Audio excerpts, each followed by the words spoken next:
Hi there. My name's Yionoulis, and I am the host of the brand new podcast, Empire Builders, scaling success one location at a time. This is a podcast dedicated to talking to the founders and the current leadership of those large multi-location brands that you see every single day where you eat and shop at. And we want to find out from these guys, why this business, right? Why of all the things you could do in the world, you chose to do this? We're going to learn what their challenges were at the beginning, what almost broke them. We're going to learn what they're facing today. And as always, we're going to end the show with a wonderful war story. That's one of those stories where you go, I can't believe we got through this. It was insanity, and hopefully they always end with a nice little laugh. So I can't tell you how excited I am to bring you these interviews with these amazing guests and just stoke that entrepreneurial flame that we all have to learn what it took to kind of get where they are today and how they got successful. So thank you for joining us, and I look forward to sharing these wonderful interviews with you.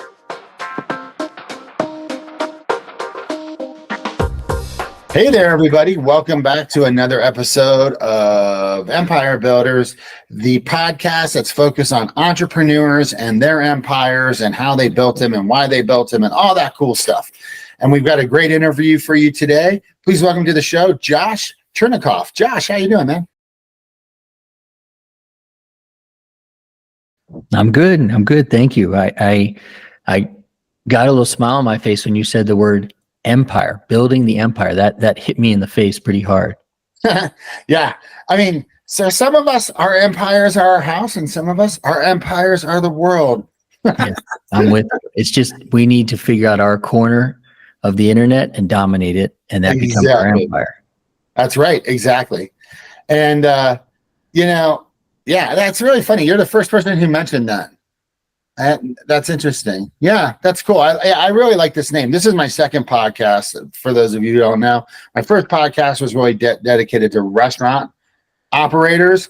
And this one, I wanted to kind of move out more into entrepreneurs because I'm an entrepreneur. You're an entrepreneur. And, that's the lifeblood of this country, and being an entrepreneur is probably the funnest and the worst job you'll ever have. So, I want to talk about those all day long. I always tell people, one of my sayings is no day is a Friday and every day is a Friday when you run your own business. And, like you said, just there as, what it's like to be an entrepreneur. I want to give credit where credit is due. The idea of the corner of the internet, I have had that pounded into me and into my ears by listening to Amy Porterfield, who she is just a phenomenal podcast and person to look up to online. And she talks about really as an entrepreneur, as a business owner, just owning your corner of the internet and dominating that and knowing how to sell to those people and building, hopefully, a boring business around your corner of the internet, so that it just runs on repeat. That's what we're looking for in life and in business. Yeah, that is so true. It's funny. I heard a similar saying from a guy the other day, and it was about sales. And it was essentially saying, hey, if you sold window washing services and you're driving down the street, who do you look at? Do you look at the guys with dirty windows, or do you look at the guys with clean windows? And the answer is you look at the people with clean windows. Yep. Because they already understand the value of clean windows. You're not going to convince the guy with dirty windows that he needs clean windows, and you shouldn't try that.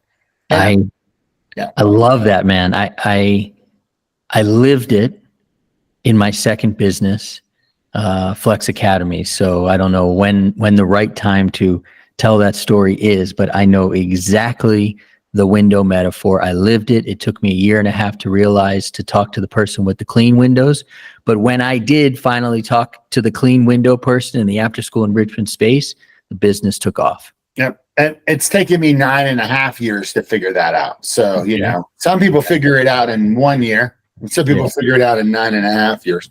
But yeah, it is such a true space. But I love what you were saying too. Just like, I mean, the whole reason you do one of these internet businesses, and we haven't even gotten into our questions yet, but the whole reason you do one of these internet-based businesses is so you get recurring revenue, right? Yeah. And so, I mean, that's the whole model of doing this. And so when you can get something that you can just start getting it to go, it is such a beautiful thing, you know? Such a beautiful thing. I mean, it's the repeatable part that is the most beautiful part. And in my business now, you know, when I work with companies in education, it's really hard to figure out who to work with to get that repeatable business, because there are so many stakeholders in the education space. It's not a dirty window, clean window. Yeah. You know? And so that's why it's such a challenge for education businesses not to get started,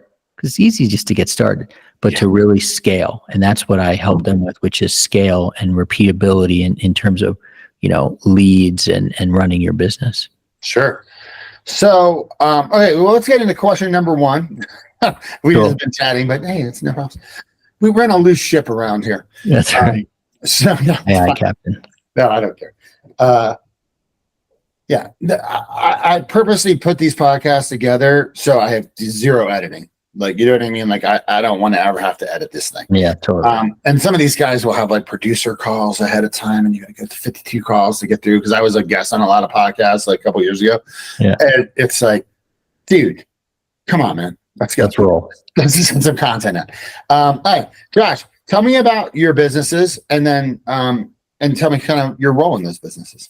Cool. So my background, after having spent a couple years doing sports on air, covering sports on air, that was my dream, and also then experienced my nightmare. I worked for the Washington Redskins for a couple years doing the Redskins broadcast network.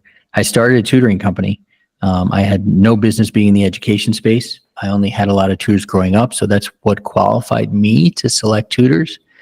And ran a very successful boutique in-home tutoring company for 10 years in the DC area. As I was running that business, I started an after-school enrichment business.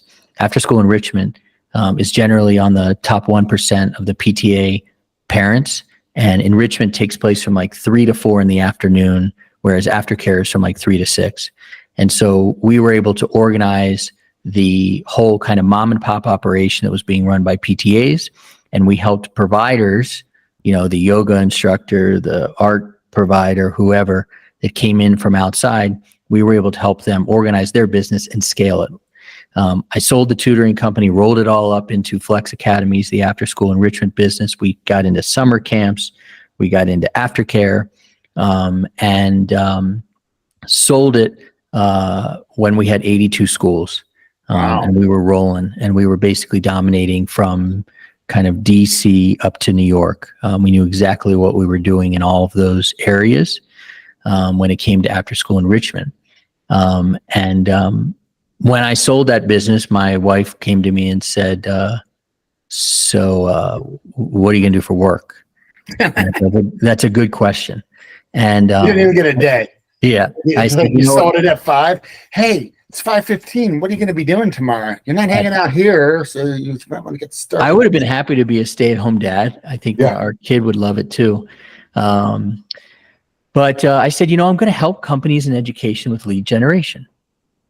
And so I reached out to these companies because Flex, our after-school enrichment business, we had about 500 providers that were in our marketplace. So I knew the high performers. So I reached out to them and I said, let me help you get high quality, high converting leads in the education space, because that's what I did best. Had the same bookkeepers forever, you know, and accountants, and I could fake being a COO up to about a couple $1 million. And people ask very reasonable questions about my decision-making process. But the lead gen, the business development, that's me. And I asked these folks questions and they could not answer them. You know, so I couldn't bring them high quality leads on repeat. They definitely couldn't produce them themselves. So I ended up taking a step back and creating what I call the EdSales elevation experience. And that is when I work with companies anywhere from making no money to hundreds of millions of dollars to show them how to get leads on repeat. As I stepped away from working with my COO, who ended up buying my business, Flex Academies, we said, well, we got to stay in business. We got to, kind of roll up our sleeves and keep working. So we bought a franchise. It was the first company we bought, and we bought the rights to the franchise in DC, New Jersey, and part of Virginia for Overtime Athletics, which is a provider of ours. We know the owners. We worked with them for many years, and we believe in what OTA does in the schools. So we had prior experience with it, dug in, bought it, and love it. And we're proud members of the OTA family. So tell me about Overtime Athletics, because I'm not familiar with the brand. Also, real quick, hold on, before you do that, where do you live in, well, you don't have to tell me your exact address, obviously, but are you from the DC area? Do you live in DC or in the suburbs? No, man, I am DC. So I was born in Washington, DC. We have our house in Washington, DC, on Capitol Hill, right near the actual Capitol. Wow. I split time between DC and a small town in Mexico. So I'm actually calling in right now from a very small town in the middle of Mexico in the mountains of Guanajuato. So go back and forth. That's so funny. So I grew up in Maryland. Cool. I was born at Johns Hopkins. My dad worked for the Johns Hopkins Applied Physics Laboratory. I wasn't born there. I was born at the hospital in Baltimore. Gotcha. And then my mom went to Trinity Girls College, where Pelosi went, and she was a IBM Lockheed person. So I grew up between Baltimore and DC, Columbia originally, and then out in the suburbs. Yeah. And then eventually when my parents, they lived in right due north of DC, but I used to run the PF Chang's I was a manager. I shouldn't say run it. I was one of the managers of the PF Chang's and Tyson's 2, cool. And then we used to own a farm in Puerto Rico. So it's hey, man. Nice. Well, you understand, it was a very pointed question. You understand the difference between, are you from DC or are you from Northern Virginia? And are you from Baltimore? Yeah. Or are you from, no. So, my allegiance, and I'm from DC. I did grow up an O's fan. But when I realized we didn't have the Nationals at the time. Though. Exactly. But when I realized that Peter Angelos was the reason we didn't have a team in DC, I had to give up my allegiance to the Orioles. But yeah, I'm DC, and at times Mexico. Yeah. They, what's it called? I remember I got to go see Riggins play in the 80s. Nice. My dad took me to a game when the Hogs, that was the best. That was great times. Yeah. But now I'm a Broncos fan because I really wasn't. It was weird. I don't get too gross. My dad never really watched football when we were kids. He just wasn't that big of a thing when we were between Baltimore and DC. Time? Yeah, he wasn't watching the Skins a little bit, but it wasn't all the time. He wasn't a diehard Redskins fan, and he had been living in DC since the early '60s, right? So, and he came from North Carolina, where there wasn't a team, where he was from by Raleigh, and so whatever. And so I didn't really fall in love with football until I was out here after college with my roommate, and he kind of explained football to me.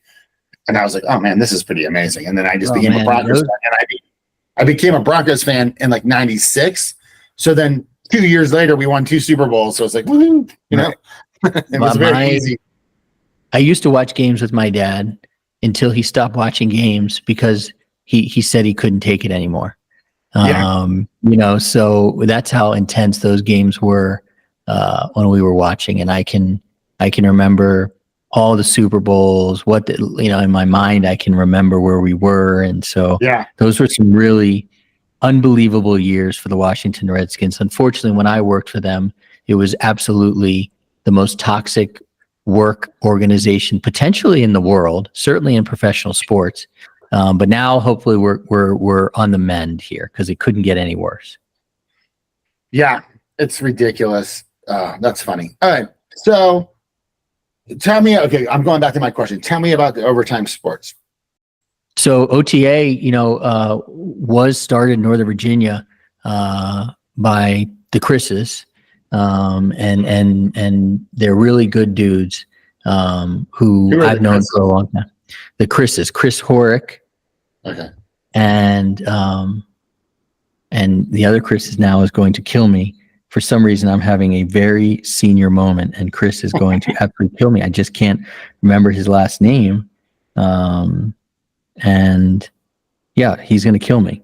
So sorry, Chris. I love you, dude. Chris Whelan. Okay, Chris. Sorry, Chris. Chris Whelan's a great dude. I couldn't remember your last name only because we've probably been together for so long.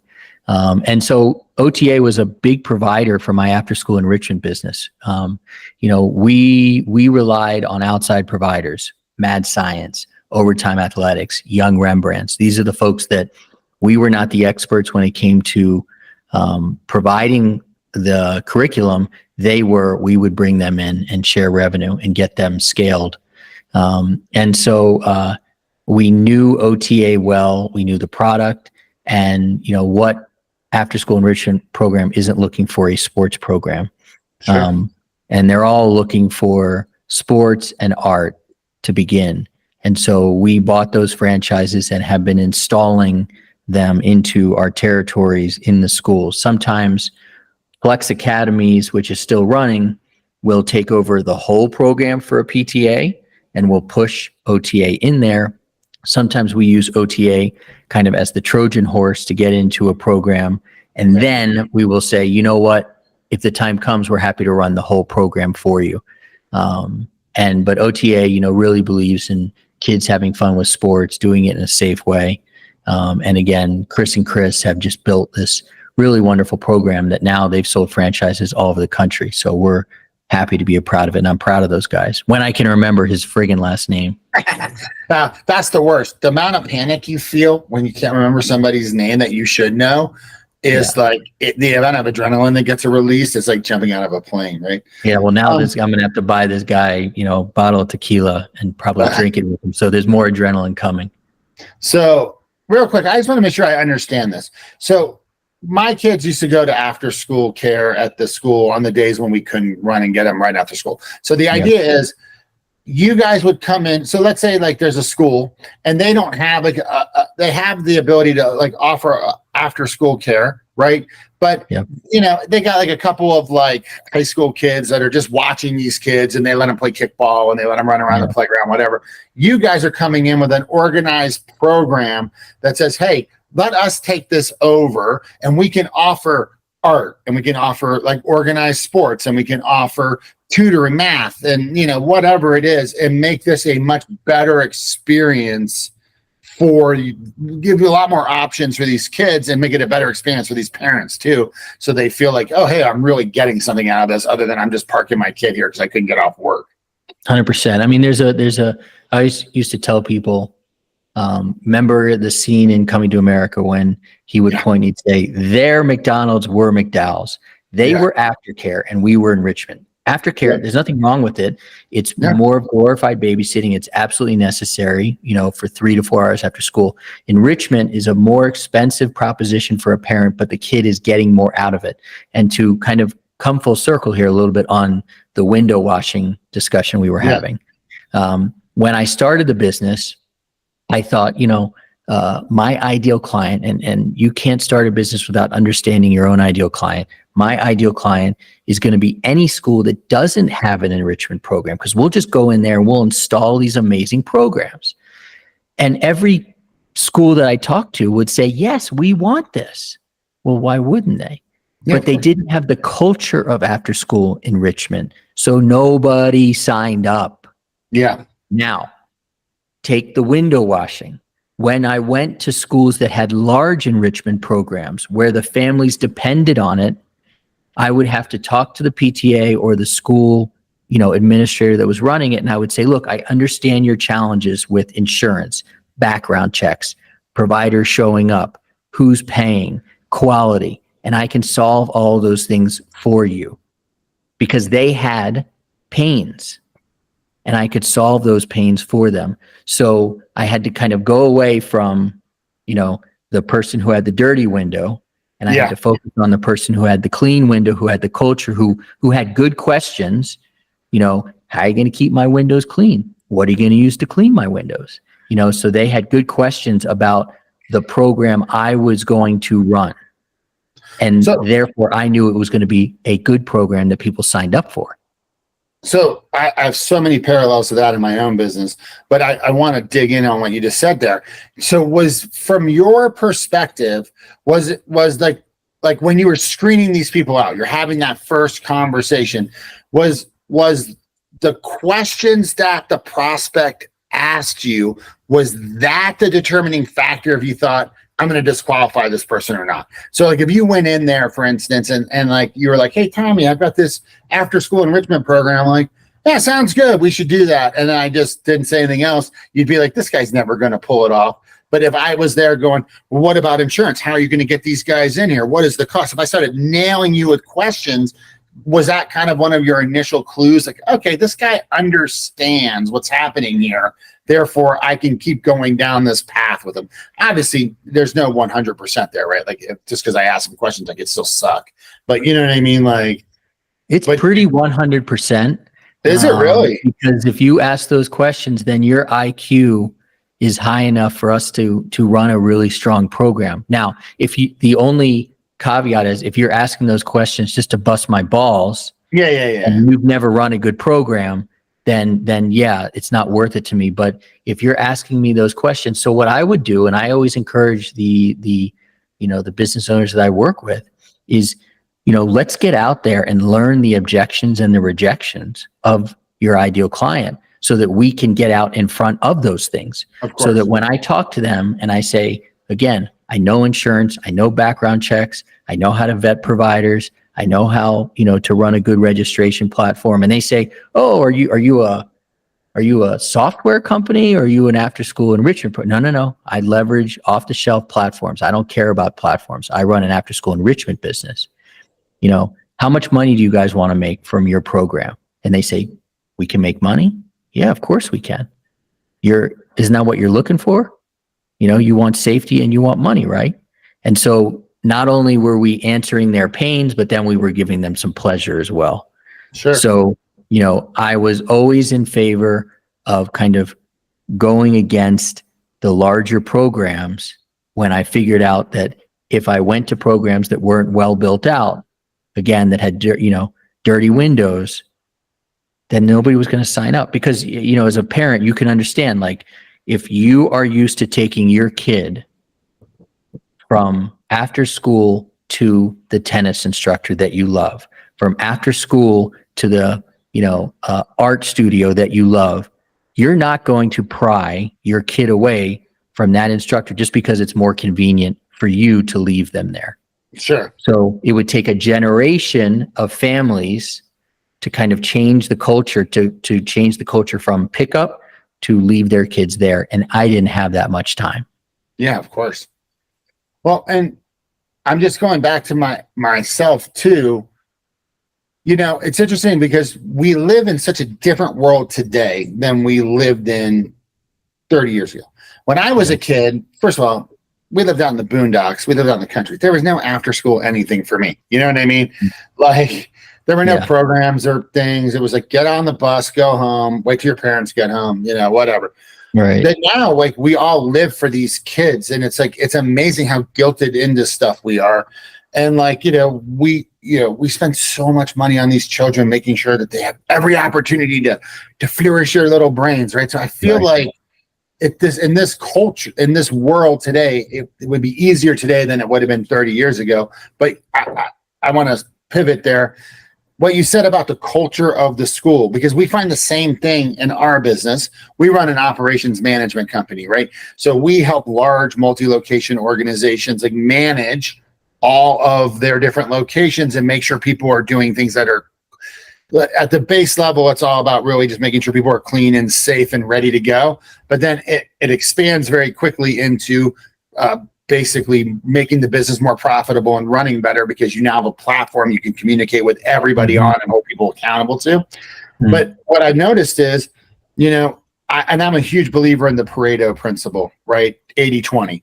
20% of the people we talk to have a culture of excellence. They are systems driven, they are data driven, they are process driven.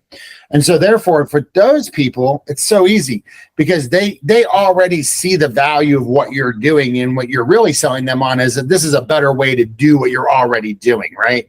Or that you have plans to do, but you're absolutely going to do this.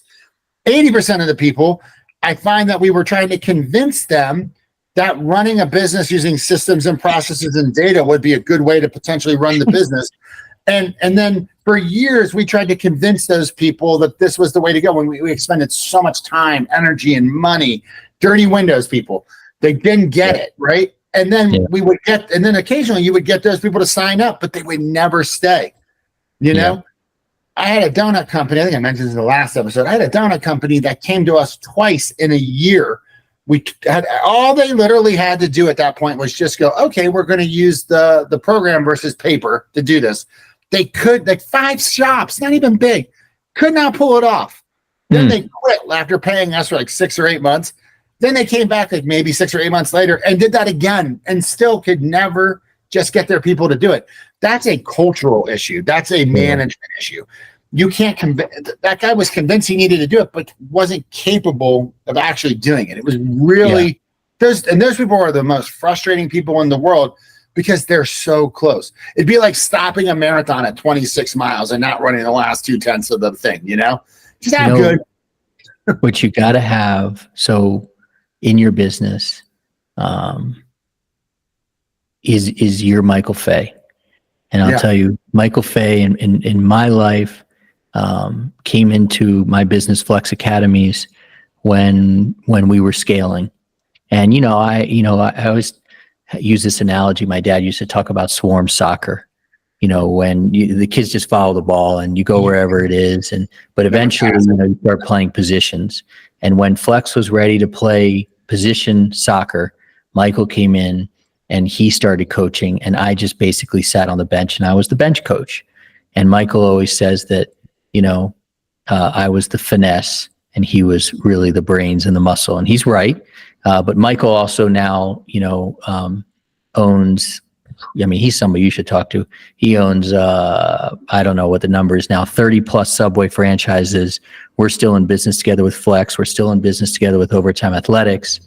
And when you have somebody who believes in systems and management,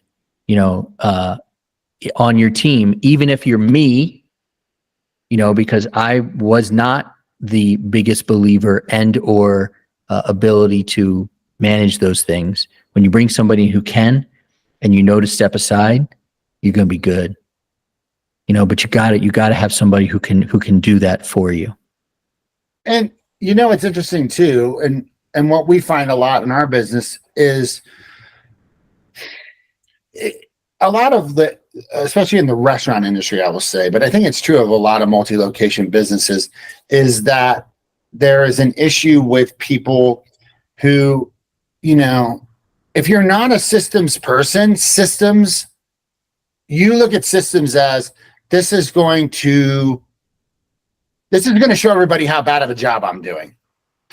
Because once you start getting data into an area where there wasn't data, of course, at the beginning, it's going to show you a lot of things that you're not super excited about because you did not have that visibility prior to getting data in to be able to manage to the data, right? But So you can look at it from one of two perspectives. The first perspective is, holy crap, I'm going to lose my job. I got to suppress this immediately and go back to the status quo. That always works. Yeah. Which I think 80% of the people are very comfortable doing because, at the end of the day, they're just, hey, man, I just want to keep my job. I got a pension. I got kids to put through school. I don't want to go find a new job. I get it. And I don't blame those people, actually. Sometimes I used to get so furious with them. And now I'm just like, if someone hired you, that's fine. But the other part is you can also look at it as an opportunity. Holy crap. Now we have all this visibility into what's happening. Now we have our to-do list for the next 6 months to a year, right? Mm-hmm. So you can look at it glass half full, glass half empty, right? But, and that's what we always kind of find within our businesses and within our clients, I should say. So it's just an interesting thing. We as entrepreneurs have to see everything as an opportunity. And then you have people like Michael in your life who's then going to say, you see that, but nobody else does. So we're not going to do that. But thank you. So you gotta have both sides of that. It's yin and yang eventually in the business. The sales and the operations have to coexist. Yeah, no, totally. And the thing about entrepreneurs is, and this is something that I've I've realized too, because in our last company, we gave a bunch of our employees opportunities to be entrepreneurs, right? Mm-hmm. Hey, you really understand this part of the business. We did like tech. We did workflow for large organizations. So workflow would be like coding custom applications for large organizations. And this guy understood these things, and we'd be like, okay, this is your business within the business. If you can just like build this out a little bit, run it for us, and then you'll get a huge percentage of what we make off of it. No one, if you're not a born entrepreneur, you cannot turn somebody who's not a born entrepreneur into an entrepreneur. You simply can't do it. I watched my father-in-law try to do it. You know what I mean? Like, some people are just totally cool and actually prefer to be just employees, but entrepreneurs cannot register that in their heads, that there'd be somebody who doesn't want to take responsibility and ownership and make more money. Like, we can't fathom that person exists, because entrepreneurship is so much a part of our core personality type. So you give all these people all these opportunities, and they always never make it happen because they're just simply not entrepreneurs. I think you left out one word. Sure. Ownership, responsibility, and fucking risk. Yes, you gotta be willing to take risk, and that's the difference in the end. It's are you going to be able to take those risks? And then are you going to be able to say, I took the risk and now I'm moving on, and I got to live with that, and I'm going to make it right one way or another. I mean, you're going to learn from this, or I'm going to make money from it. I have when I started my first business, a good friend of mine also started his first business. And then when I started my second, he started his second. We always used to look at each other and we would say basically two things. Why are we doing this to ourselves? And then our other thing was trust your gut, nitwit. Yep. And it still holds today, in business, to really just trust your gut. Your gut is not going to be wrong, So I think what I'm echoing for you is really that entrepreneurs are very unique and have to be a certain type of person, and they have to embrace the responsibility as well as the risk. Yep. And, and it's not easy. And also you have to remember too, and this is something that I've learned very stubbornly over the years, is that this doesn't just affect you. This affects your family and your spouse and your kids and everything, And wait until we get to your last question and my major screw up, because it affected every single person in my life. So. Oh yeah, no, trust me. Talk about that. I know it. And yeah. Okay. So that's your business. That's question number one. Okay. So then question number two, why did you choose this? Because obviously you were in sports.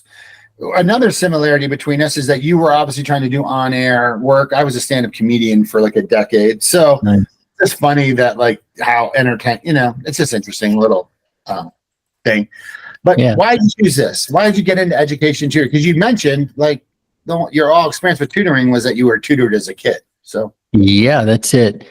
There's always more to the story, and there's generally a girl involved. But I fell into tutoring and got the business going in October of 2007, and honestly, it really took off in May of 2008 when I pitched a story using kind of my journalism background to the NBC4 affiliate in Washington, D.C. And you and I know when Jim Vance and Dorian Gensler say something good about your business, you're good to go. And so I pitched a story that was relevant to NBC. We got on air, and the company was set from there. Literally, we knew that when we were doing our ads or talking to people, if we said in-home tutoring versus as seen on NBC4, we had a 3% higher click rate. So that one opportunity to be on TV and then leverage it for as long as we could helped propel that business. And it was a pretty easy business to run unit-wise. Obviously, it was, good families, good tutors, keep them together. The most challenging part of the business is when a tutor would potentially leave, and because they got a promotion or a divorce or had a kid or whatever. And families saw that as an opportunity to rock and roll out of there. So I tried to keep them. But otherwise, pretty easy business to run. So as it was running, that's when my entrepreneur mind got distracted, got introduced to after school enrichment, and I saw this more scalable business to run, and so kind of put the tutoring business on autopilot. I had somebody named Mandy Ekman who came in and helped me. Mandy is an absolute rock star. She was at Uber Eats. She's been in every single big company you could ever have worked at. And so I found her. She helped me run the business, and I focused on Flex Academies and scaled that. So the reason that I have fallen into this particular business of lead generation is because a lot of the folks that I worked with in the second business, Flex Academies, who ran these wonderful after-school enrichment programs, many of them were product people or educators and didn't know how to sell. And I was pretty much the opposite. I could sell, but I didn't necessarily know the product part, and I wasn't an educator. So I recognize that there is a kind of hole in the ed tech and education space when it comes to these programs, because they're started by really smart people, developers, educators, but they don't know how to scale them. Sure. And I can help them scale their business to places that they never thought possible because they just can't see it like we can. Sure. Cool. So then let's go to the third question.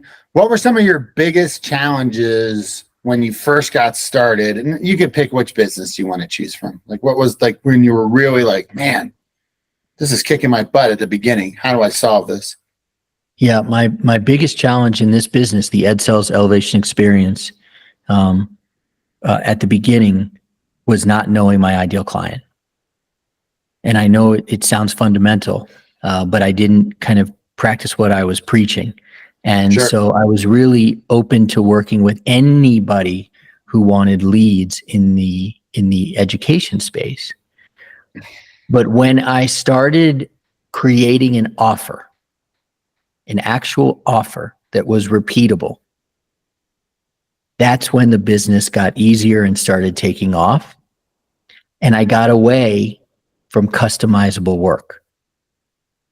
The customizable work is what I started with. And I understand that, getting out of the gate, you got to take any gig that you can, but that's not a scalable way. And it wasn't until I figured out my own offer that I could provide it in 3 different ways, and this is the price and these are the outcomes, that the business got a lot more simple, and I could focus on what I did best, which was the lead generation for my own company.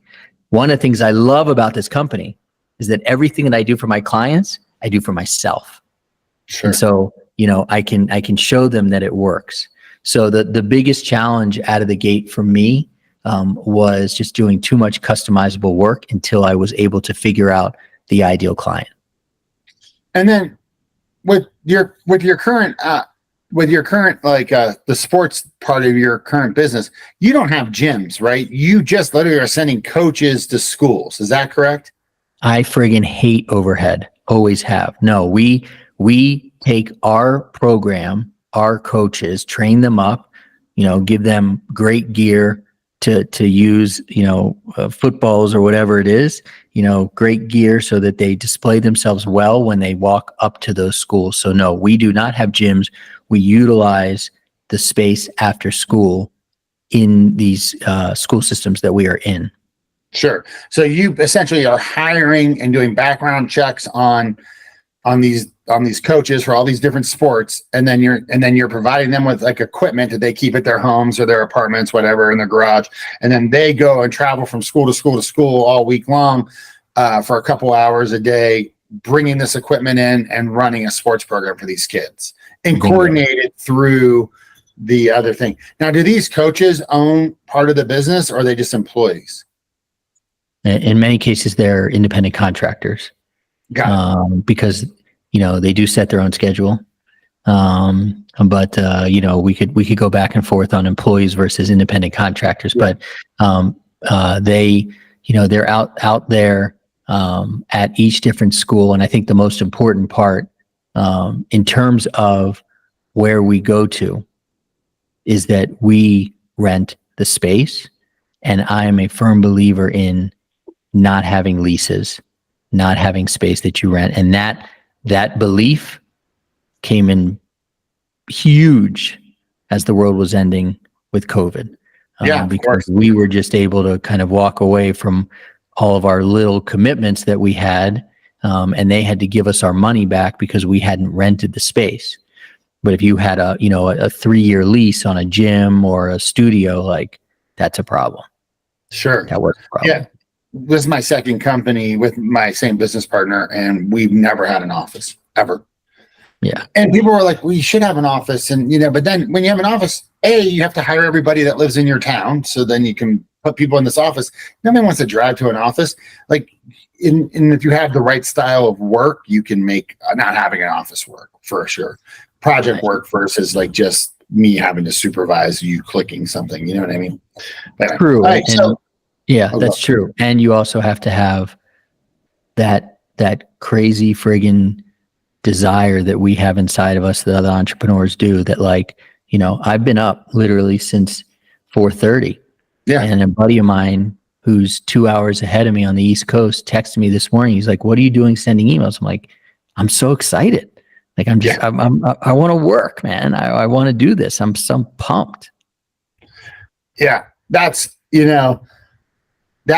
one of those things too, keeping that drive going, is so it shouldn't be hard, but there are times when it's hard for sure. There's times when you're getting your face kicked in a little bit and or you lose a huge deal that you really needed. And we've had that happen 4 or 5 times in the last 10 years where, you take a minute, right? You got to take a knee for a second. You got your clock cleaned and you need a day or 2 or a week to kind of just like look at it.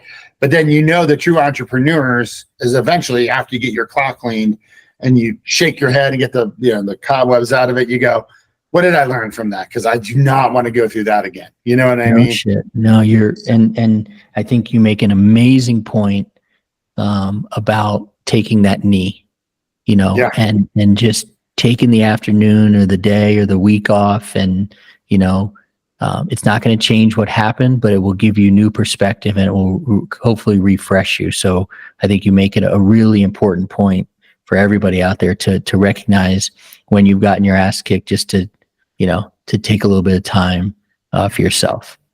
Absolutely.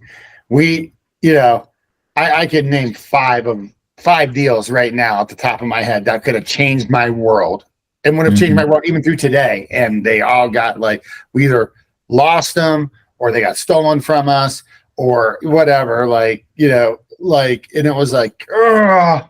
But the last one, the big one that was last summer, that forced me to look at my business completely differently. So, like, that's the icing on the cake, right? Is that I went back and I looked at everything that people were doing within our platform, and I realized what I had thought they were doing was not what they were really doing. And they were actually doing something completely different.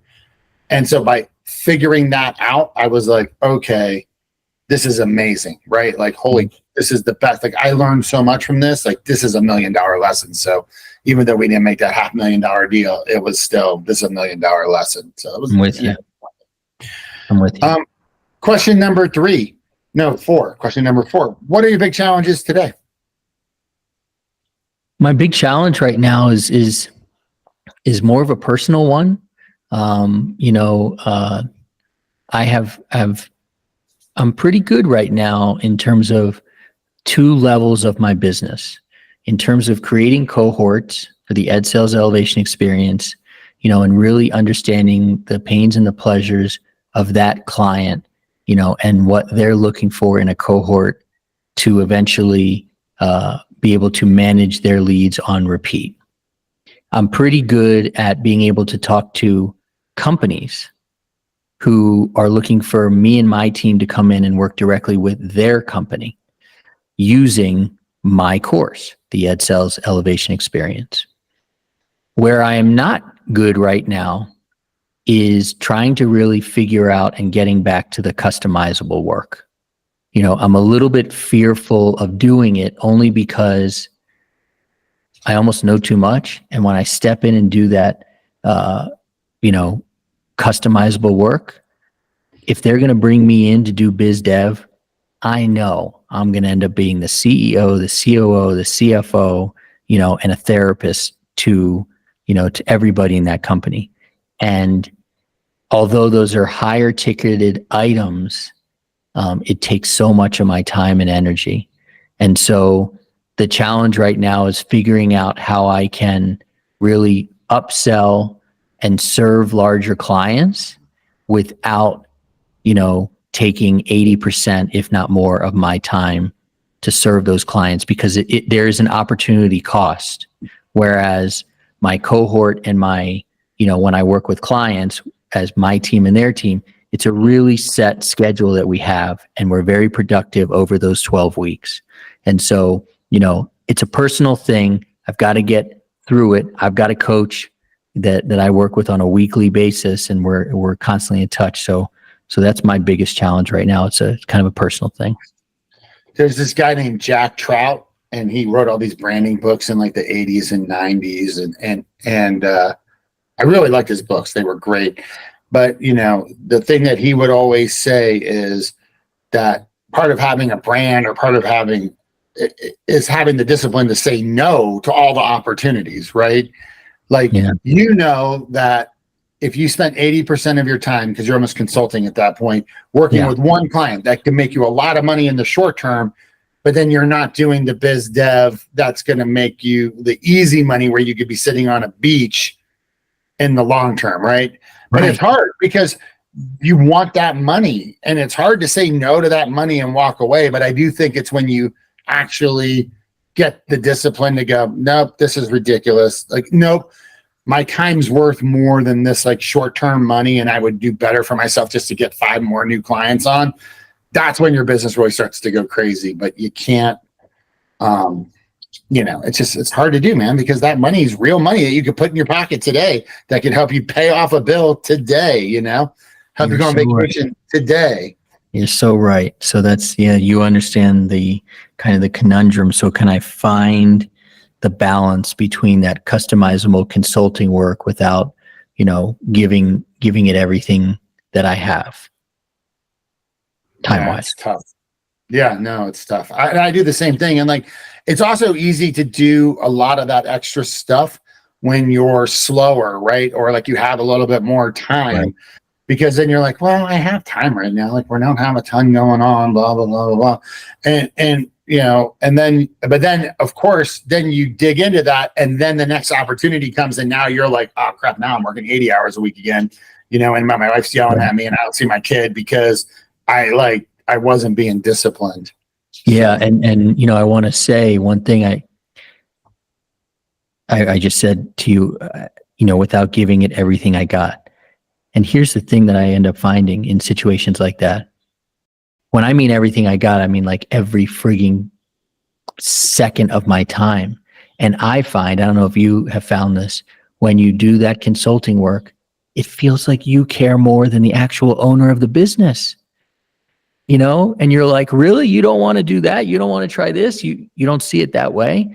And so, you give it everything because that's just who you are. I would never give them just like 50% of my energy. So it's a challenge, and I'll have to find that balance, but it's something that I'm truly facing right now. And it goes back to the core of your offer and knowing your offer and sticking to it. Yeah. And I think too, like, especially in some of those things when you feel like, well, one of the things I have to always remember is, especially because our clients are a lot of multi-location operators, so they're working with people. They have businesses that are going 363 days a year. Mm-hmm. Most of these strip center businesses, these restaurants, are open every day, but Thanksgiving and maybe Christmas or New Year's, depending. And, so I have to remember sometimes too, they have a whole other business to run, and this is just one tiny little part of it that we're trying to work on. So then you get frustrated with them, and you're like, why aren't you moving faster? Why don't you see the value of this? And you're like, come on, dude. But then you have to remember, well, that guy just had somebody call out sick, and he's scrambling to try to find someone to fill that job, you know? But the other thing too, you have to look at as well, I think, when you're looking at prospects is, are they a single unit operator or are they a multi-location operator? Meaning, a lot of single unit operators, they just bought a job or they created a job for themselves and they're just in the midst of that business and that's all they do. But when they become multi-location operators, now they're starting to build an organization and it's not possible for them to be in both locations all the time, right? So it ends up, you know what I mean? Like it just ends up being one of those things where as they start to build an organization, they actually become better and more efficient at what they're doing. You know what I mean? Well, so, I'm looking forward to the show that you do with my good friend Michael Fay, because he will be, you guys, you know, he's in the restaurant business of Subway. He's kind of on the cutting edge of as Subway changes from the folks who bought one Subway, you know, for a lifestyle. You know, Subway wants to move more towards, you know, kind of the Michael model here. So you guys will have a phenomenal conversation, and I'll certainly listen to it. Oh yeah, man. I worked at Quiznos back in 08, 09. And so and knowing what Subway's been doing and what Quiznos did, and obviously Subway's won, but Subway's hurting. I would love to talk to him. So we will definitely get that scheduled. No doubt. Okay, man. We are through the bulk of the questions. We're to war story questions. So for everybody who doesn't know, like a war story is just one of those things that you've done in your business career. Doesn't have to be with this business, but it's just one of those, oh my God, how did we get through that? Stories, moments, whatever. I'll give you a good one real quick that you'll appreciate. So there's a guy I interviewed. I can't remember what restaurant it was, but remember in Georgetown, there used to be that giant empty factory in Georgetown. It was like a DuPont factory or something, and they knocked it down. And so he ran a very high-end restaurant in Georgetown at that summer when they knocked that thing down. Well, so when they knocked that thing down, like 10 million rats lived in that thing, and they all just dispersed throughout Georgetown. And so he was running this big fancy restaurant down on the waterfront, you know, beautiful, right on the Potomac, and he had a glue trap. He had glue traps all around his restaurant because these rats were everywhere, and a rat had gotten stuck on the glue trap, had ripped itself in half, and was dragging itself through his dining room on a Friday night in dinner service. Like, that's a war story.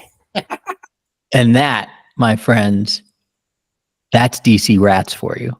Yeah, just unwavering. We like gang rats. Like, we're here to kill you. You know? They're people. Yeah. But they're the better ones. I think my biggest war story is that as we were transitioning in Flex Academies, my original founder was transitioning out towards retirement. We brought in a new group. We decided that we were going to, I mean, this sounded so simple and sounds so dumb now. We were going to look at the Amazon model. You know, we were going to charge less and hope for more volume. And you know, I trusted somebody on my team, which I shouldn't have, and thought this was good. And we brought in one of the other partners. Really, we looked at the pricing together. It all made sense, and we just went with it. And man, were we signing people up because the prices were less. Wow, all these people were signing up. Fall registration, we're killing it. We've never had so many signups. Everybody's so excited. The problem is that we forgot that we were going to pay everybody the same. Sure. And so we lift our heads up, you know, 3/4 of the way through the school year, and we've lost $350,000. And, you know, this was the right around the time where one group of owners was transitioning out, had signed over, you know, 40% of the business to another group. The other group said, what the hell just happened? Yeah. You know, have to talk to my wife about the fact that we have to come up with 1/3 of that money to save the business. It was a really embarrassing moment for me personally, for me financially. And there were times where I didn't think I was going to get through it. I didn't know how. But with the unwavering, but sometimes punishing support of my wife. That's a perfect way to say it. I did. She was originally born in Argentina. So she's got this wonderful ability to love, but she also served in the IDF. So she has this wonderful ability to kill as well. But we got through it. I learned so much from that experience, especially when it comes to trusting people, and trusting people to stand by you even when the shit hits the fan. It was an awful experience, but like you said, with some of the deals you lost, you take your time. We took some time, we went to Charlottesville and enjoyed some of the wine there for a weekend. And then I had to really face the music. Sure. Yeah, man. I mean, I had a similar thing like last year where we had to like really like, we screwed up. I need to take my medicine now. Right. Yeah. And it's going to be tough on everybody for a couple months. So yeah. I totally get it. The faster that you take that medicine, the better for everybody. Absolutely. And own it. Just own it. This is what happened. I mean, business is hard. And, you kind of mentioned it earlier, and I'll just kind of wrap up. Like you had mentioned at the beginning, like it took me 1.5 years to figure out what my ideal customer was, right? And you think, well, you should have known that on day one. Well, you know what? You thought you did, right? But you didn't. You were wrong. And sometimes you have to go down a path long enough and fail enough times to learn that lesson and then figure it out finally. Go, okay, now I get what the deal is, right? Yeah. So, and I mean, there's no crystal ball. There's just no crystal ball. And you can run as much analysis as you want. And maybe you look back at that situation and go, I should have ran a little bit more analysis or reran my books or whatever. But I mean, it is what it is. And the thing is like the biggest part, I guess, the biggest lesson to learn of all this is, as an entrepreneur, there is no blue book. There's no blueprint. You've got to go with your gut and try stuff sometimes. And sometimes it's going to work and sometimes it's going to fail. And when it does fail, that's okay, as long as you realize it's failing and you stop immediately and you pivot off of it. But you also have to figure out, why is it failing? Because is it failing because we're not executing it correctly? Or is it failing in your case because financially it's not viable? Whatever it was, but you figure out why it's failing and then you make a conscious decision to change the course of the ship, right? Like, that's all you can do. That's all you can do.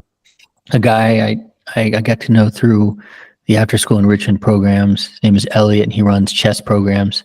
And I'm sure you've heard this, but I think it rings true. Fail, first attempt in learning. And so you've got to make that first attempt and learn from it, or else you're never going to get out of the gate. So trust yourself, get out of the gate, take your lumps, take a breath and get going again. Absolutely. Man, Josh, this was a great interview. I really enjoyed it. Cool, me too. Thank you so much for being on the show today. And thank you to all the Empire Builders listeners. I hope that you guys are enjoying this as much as I am specifically. I hope, Josh, you enjoyed it as well today too. And just keep listening, because we've got a lot of great people to interview here over the next, going on forward. So thank you guys so much for listening, and we'll see you guys soon.